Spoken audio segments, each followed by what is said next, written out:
এটা কি একটা জেনারেশন বাবা? সারাদিন কি করিস বলতো? পাবজি, টিকটক ভিডিও এসব নিয়ে পড়ে থাকিস। তোদের দিয়ে না কিচ্ছু হবে না।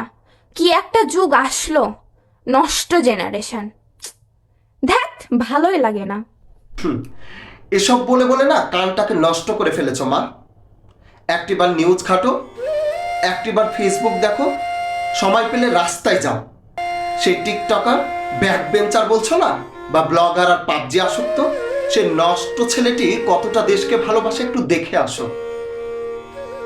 ওই যে আবু সাইদ আছে না, সে বুলেটের সামনে না বুক পেতে দিয়েছিল।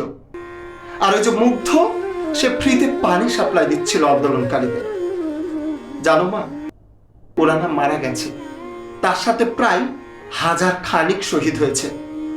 আর সেই শহীদদের বিচারের দাবিতে জানো না রাস্তায় নেমেছে এই পাবজি, টিকটকার, ব্লগার, মোবাইল